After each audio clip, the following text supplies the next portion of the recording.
It is Y105, Dubuque's #1 hit music station. My name is Steve Pulaski. My next guest is one of the members of Los Lonely Boys, the rock and roll Tejano band comprised of the three Garza brothers. He's eminently talented on the bass, and last summer the group dropped their album Resurrection, their first release since 2014. He is Jojo Garza. He joins me now. Jojo, how are we today? Hello. We are good, man. We're alive, so there's nothing better than that. At least here on this existence on this earth, man. Very well said, Jojo. I've been a Los Lonely Boys fan since I was a kid. You guys have a few tour dates right at the start of the year, hitting the ground running in 2026, including with a couple shows, the acoustic shows that are out east. Talk about your upcoming slate, man. I know you're probably excited. Well, to be able to do an acoustic thing is good because it shows a different, just a little bit different perspective of what Los Lonely Boys are I guess, capable of doing and or our abilities. Growing up, man, I mean, everything was pretty much written on acoustics. And, when you can learn to perform your songs in that format, it really, what it does, man, is it makes it possible for you to be able to just, it's like, it's almost like sitting around a campfire, man, and hanging out with friends kind of thing. And so, you lend yourself to that sort of vibe when you're doing that. It just basically turns everything raw again, and it kind of keeps you on your toes too, man. Being able to do that, as well as, hitting the ground running at the beginning of the year. I mean, man, we're just blessed to be able to have the health we have and the ability that we have to push on. And so, like we've always said, man, if we're here and we got life in our bones, we're going to keep doing what we can to spread the message of Los Lonely Boys music, man. You and your brothers, Henry and Ringo, took a hiatus in 2019. You wanted to step back from music, but I can hear it in your voice right now, Jojo. You sound refreshed. You sound energized. You sound roaring to go. What was going through your mind, though, at that time that made you have to or want to step away? Well, I'll tell you what, man. I think it's like with anything. It doesn't matter what profession you're in. It doesn't matter if you're kind of one of those lucky people that doesn't have to have a profession, because somehow you're just making it through every single day. Even that, man, it just starts to take its toll in a sense, man. It's like you got to be thankful that you're able to live every single day when you're alive, and sometimes even repetitiveness and things like that. Still something you should be thankful for, man. But what it all boiled down to, honestly, man, is it wasn't just about me. It was about my brothers as well. We were having a lot of talks about how tired we were and how repetitive it was and how we wanted something different or to feel different. And I just basically what happened is when it came down to it, I was the one that said, look, if we can't decide it as a unit, that we're going to put this thing to a halt so we can all just get some rest, man. I said, I'm done. I think we need the rest. So let's just stop, man, for a while and, sort of change the oil on the ride, I guess you could say, change the tires, get some new tread. And, 3 years passed. And yeah, man, you know what it does? Even if we're doing a lot of the songs that people want to hear, which is a lot of the stuff from the beginning albums, and of course we try to incorporate the stuff from the new album, even new ideas here and there. It does feel refreshed, man, because I think if you experience something in your life where you're doing without something that you've had, all your life, you kind of go like, hey. And then you start to dabble in it again and you feel it and it feels new, man. It feels fresh. And so we're just thankful for that, man, to be able to be alive, to be able to still be in love as brothers and in love with the music as well. It's, man, it really is a true blessing, man. Who did you look to or lean on during that time away, Jojo? Well, I'll tell you what, man, and this may seem cliche to some people, but the truth of the matter is we've always looked outside of ourselves, and what I mean by that is the greater existence, the creator of all things in existence, whether some call it God or some call him Father or some say Mother or, whatever title you want to put on it. It's the one creator of all true things in existence. And I'm talking about not just from us as human beings or people, but I'm talking about the tiny grass seeds that exist and the ladybugs and the honeybees. And that's really what what we lean on as the people we are. It's nice to believe that we have strength and that we have the ability to do this and or that. But really, when it comes down to it, man, we believe we're the kind of people that believe it's all given to us and it's all gifted to us. And so that's really where I turned, and what that did was turn me to the music again, even at home, writing about 100 songs all by myself there at the house. But it also had me doing other things as well, man. Really, one of the most important things it had us doing, and I believe that is really important, is resting and just being with our families, man, and being able to watch our kids grow for, even if it was just 3 years, it's something that we believe they're never going to forget, man. He's Jojo Garza. He is a member of Los Lonely Boys, again, getting ready to go on tour in 2026. Jojo, you've been 10 toes in the music industry now for a couple of decades. What's a common misconception the public has about the music industry as a whole? I'll tell you what, I feel like as you ask that question that you actually know the answer, because it's something that I think a lot of artists actually talk about, and that's that it's not all glitz and glamour. It's not what it's made out to be. Some people really, even some of our closest friends over the years have gone like, oh, y'all got an easy life, and we're like, what in the world would make you think this is an easy life to live? Because it is not easy to be away from your home and your wife and your kids and away from the place that you believe gives you stability and having to wake up in a different city every morning and go to a different one every night and see different faces, thousands and thousands and thousands, or if not millions of different faces constantly. It is a really cool life, man. But I think that's, it doesn't matter kind of what you're doing. You tend to find something that makes it less like work. But man, as it goes on and on and on and on, it's like anything else.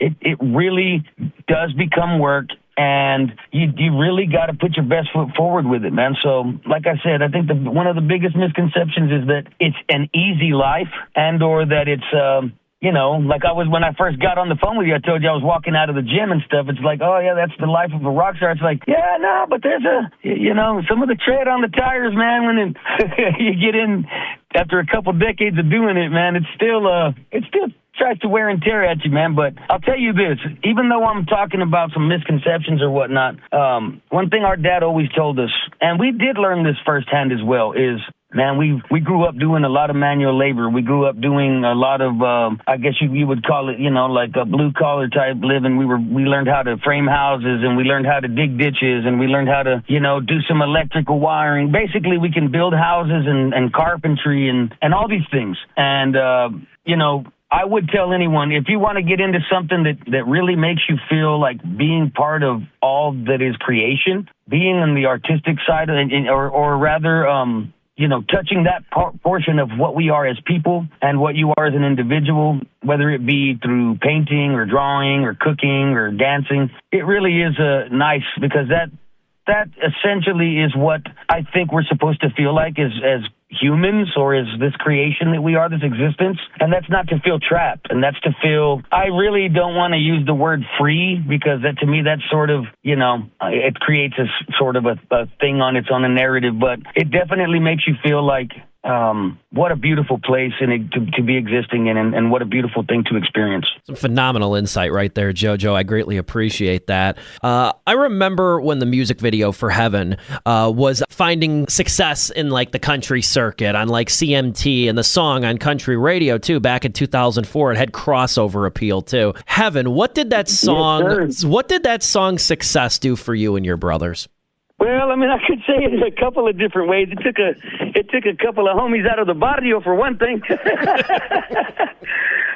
but truthfully, man, it allowed us to become something that first and foremost, our dad taught us how to do this, man. And so when that hit the way it did, we were able to live our dad's dream, because he had raised us telling us that it was something he had always envisioned, and because he was a big fan of Elvis and the Beatles, and he knew what it was like, by seeing them on TV or the videos and things like that, and something that he always wished he had as well. And when that happened, man, one of the first things was that really feeling like we were living our dad's dream, and he was living through our eyes, sort of vicariously through what we were doing. So that's one of the most noticeable things that happen, the most important things, and then it sort of trickles down into the family, our mom and our cousins and aunts and uncles, grandparents, even our other brothers and sisters could look at us and go, it's amazing that you guys have been all the places that you've been and seen all the things that you've seen and met all the people you've met, eaten all the food that you've tasted all across the world and stuff. And you know, man, yeah, it might seem easy when you look at like social media and stuff that a lot of people are traveling and doing this. And honestly, we don't know how much of it is real and or not. But where we come from, it's not that common to be able to break away from your own street, you know, unless you're going to school or you wind up in taking a trip upstate in the penitentiary. You know, that's just something that's kind of like destined or not destined, but it's sort of like a part of culture where we come from and whatnot. And so for us to be able to cross the street and then cross the freaking ocean and other countries and things like that is man, we're just, it makes you kind of feel like we don't know really why we were chosen to be that in our family and for the people that look our, but we also feel like we got to do our best with it because for a lot of people, that's only dreaming, man. And we live that dream. Fast forward about 18 years later after Heaven came out and you're opening for The Who. What was that experience like? It's the same kind of thing, man. I mean, it's literally the end of the sentence I just said is, for a lot of people, it's a dream, and for us, we're living it. When they asked us, yeah, you guys want to do a little run with The Who? And we were like, no, yeah, are you kidding me, man? Like, for them to call us and ask us, personally, is like, I mean, and The Who is somebody that our dad raised us with, you know, and talking about their music and stuff. And man, it was just, it was a really awesome way to get back into it, man. Because like I said, we had our 3 years, or if you're looking in maybe celestial time, our 3 days of rest we were given, and we rose on that, that third day, and for them to, what a great return, brother. What a great return. Just being in that environment and around those, the iconic musicians that they are. We're just really, man, we're just blessed. How much does Willie Nelson mean to you and your brothers, Jojo? Well, man, an article recently just came out in, I believe it's called the Oxford American. There's a little story in there that we're talking about just the first time meeting him and things like that. And, when I hear you ask about it, it rings true to the words that I said was, we talked about life, love, and music and family and this and that. And I said, and everything after that, it all becomes a lasting, beautiful relationship and friendship and musicianship. Henry and Ringo, they're constantly talking to Willie and Annie and Luke and stuff. And I talk to him here and occasionally. But he was a big hero of our dad's, all of the highwaymen, But to be able to meet Willie and for him we'll never be able to live that down, the fact that he took us under his wing the way he did. And he put his, I guess you would kind of say, put his neck on the line with telling people who we were and what we had and blah, blah, blah, of what we are as Los Lonely Boys. And all we could do was our best. We put our best foot forward, man. And, man, it's really weird. It's a strange thing to be able to say that Willie Nelson was pleased with our ability and performance and all that we've done throughout the years. What a thing to be able to say in your experience and lifetime. Obviously, they're just people, too. They're just people that are under the microscope and or recognized. And I guess that happens with Los Lonely Boys to some degree as well. But Willie will always be a huge part of our lives and the experience that we've had in this industry. What else should people know about Jojo Garza? Well, I guess I kind of said it again right there. I'm just a person we're just people like everybody else. I tend to not really talk about myself too much, and that's why I keep saying we and stuff, because it's definitely a collective thing that Los Lonely Boys are. But asking about me, I guess one thing that I would like people to remember or know is that, good portion of our lives, or my life, is giving thanks and honor and glory to the creator of all things. And that if I can live in a state of mind where believing that something exists that is greater than myself, I think that that's something we should be able to, or could and or should pass on to other people. Some really outstanding insights, Jojo. Again, he's Jojo Garza of Los Lonely Boys. You and your brothers are absolutely wonderful, immensely talented, Jojo. I want to give you the final word to promote Los Lonely Boys. You can feel free to promote the tour, the website, social media. Where can people find you? I want to give you the final word, brother. Yeah, you can definitely. We're on all the social media platforms. You know, we're on. We got Facebook, Instagram. We're on YouTube and TikTok and all that stuff. We still have our website. You remember what those are. You can still go to loslonelyboys.com to find out what we're doing and where.